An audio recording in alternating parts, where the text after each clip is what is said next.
This response is brought to you in part by Green Media Graphics. Hello everyone. Today's response is for Bridges Too Far on Twitter. He's going to Spain for 7 days. He wants to stay in Madrid for 3 days and then take a few day trips around the area.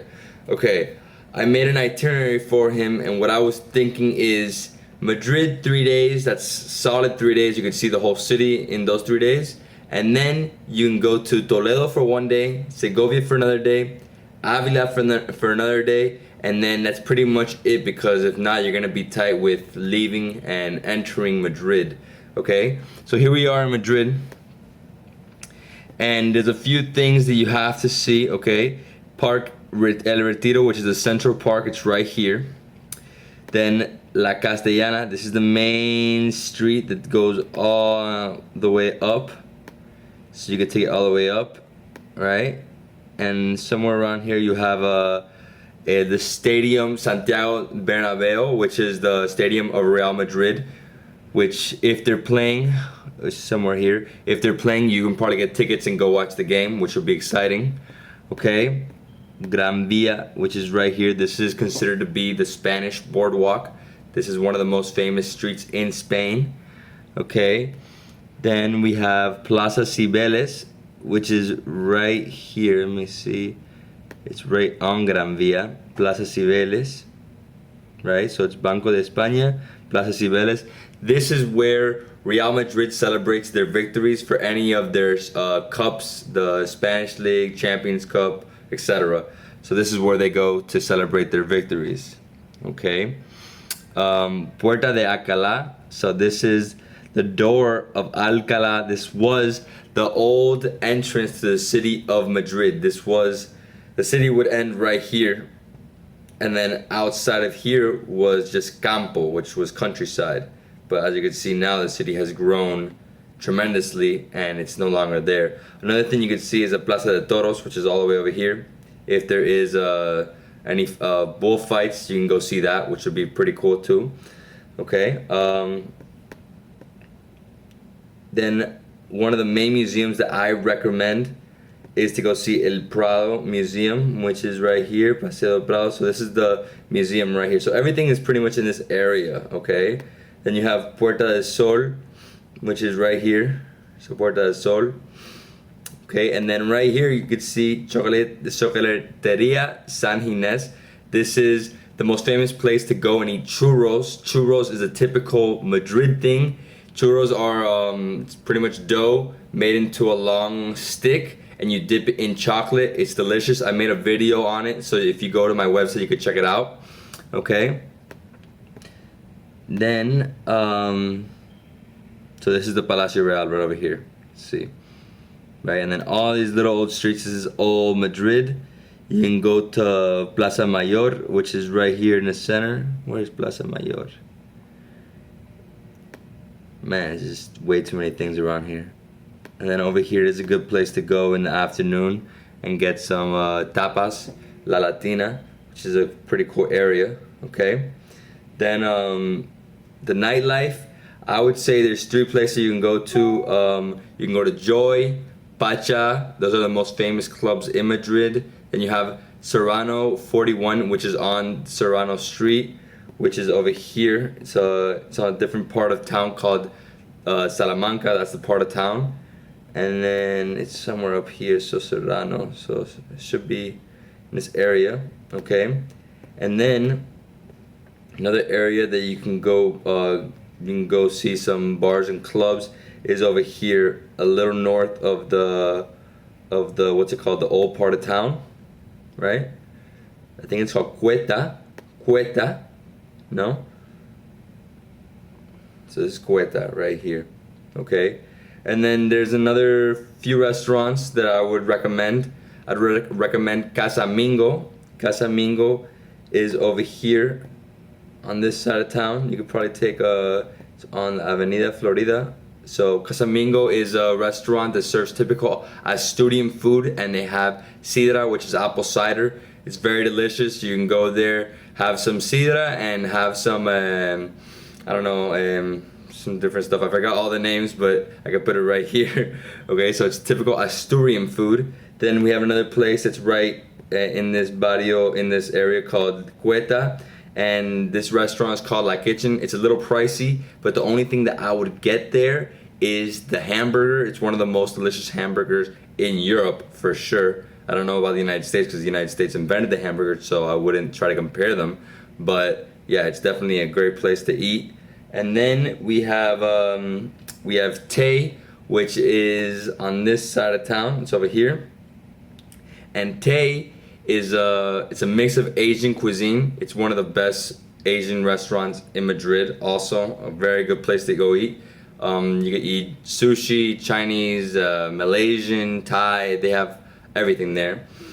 Okay, and then we have El Fogón de Trifón. El Fogón de Trifón is over here also. It's in this area, and this is a boutique restaurant. It's a little pricey, but the food is out of this world.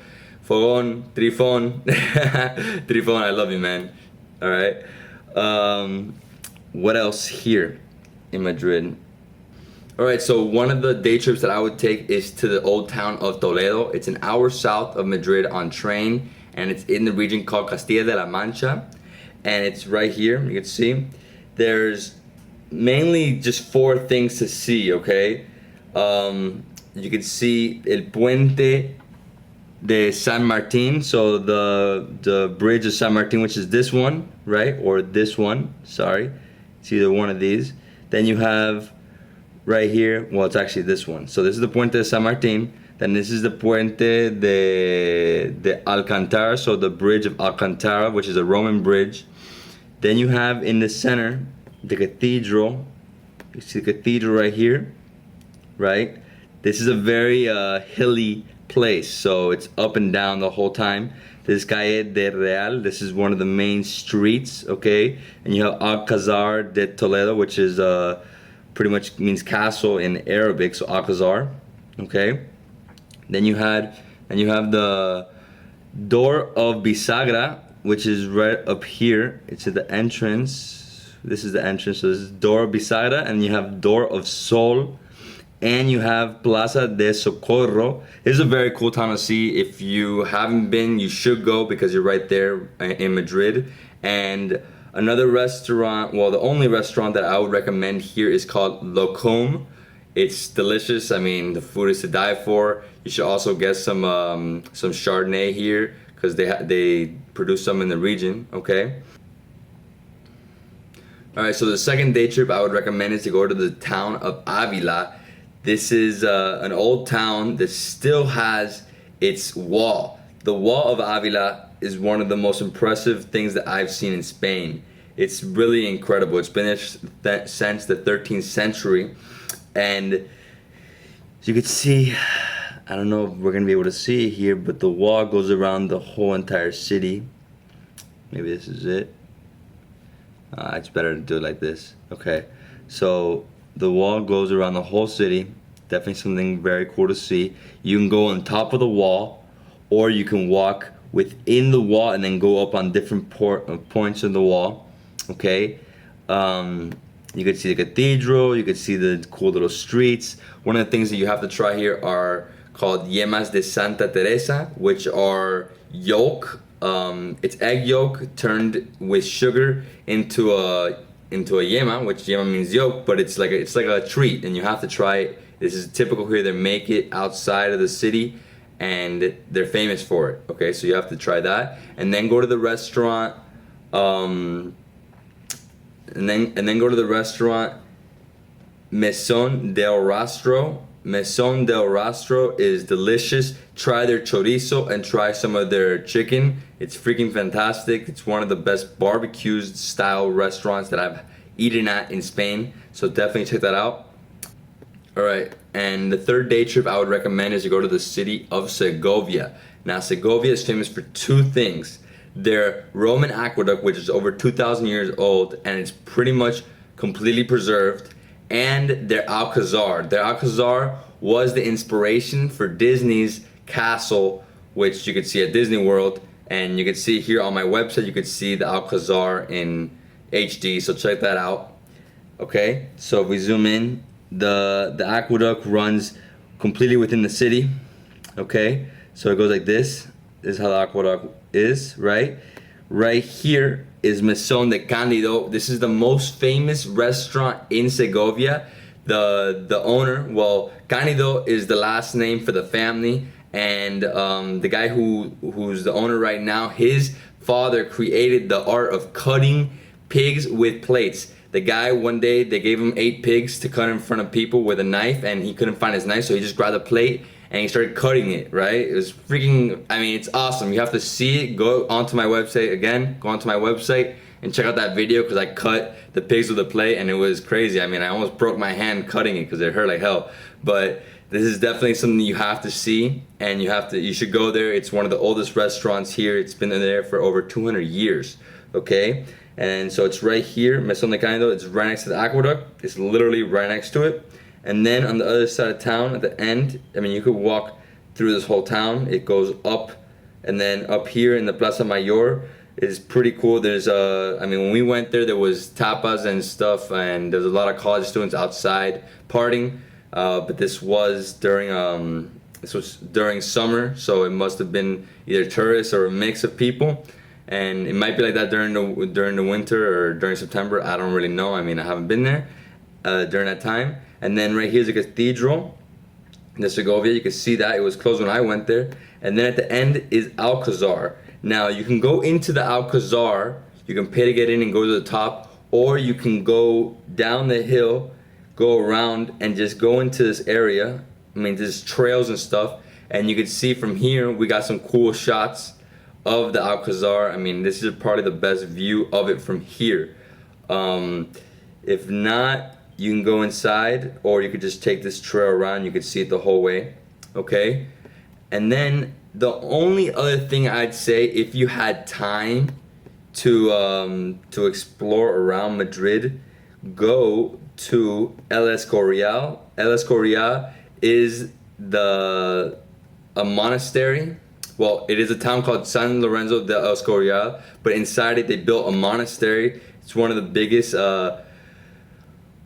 monasteries that they have, and it was a house of kings. So this is where all the kings of Spain used to stay, okay? It's called right here. It's El Escorial. Right here. Oh, that's it. Okay. And you can get there by train or / metro in Madrid, because it's literally within the region of Madrid, okay? So again, just so you can see where everything is, okay? Just so you could see about the day trips and where they are around Madrid. Toledo is 1 hour south. Avila is 1 hour to the east. Segovia is 1 hour north. And El Escorial is right here. This is a 25-30 minute little train ride right here. Okay, so that's what I would recommend if you're gonna be in Madrid and want to take day trips and see some cool stuff, because this town, and Toledo are parts of, they changed Spain pretty much, so you should definitely see them. And they're in different regions. Well, Castilla and León is where Avila and Segovia are, but Toledo was part of Castilla when it was just Castilla, and now it's just called Castilla de la Mancha, and that is the main place to go in Castilla-La Mancha. I really didn't see anything else in that region. All right, bridges too far. I hope you enjoyed my tips. Just remember, when you get to Spain, try jamón serrano, manchego cheese, and apple cider sidra, all right? Take care. To everybody else, keep sending me questions, because I'm going to keep answering them.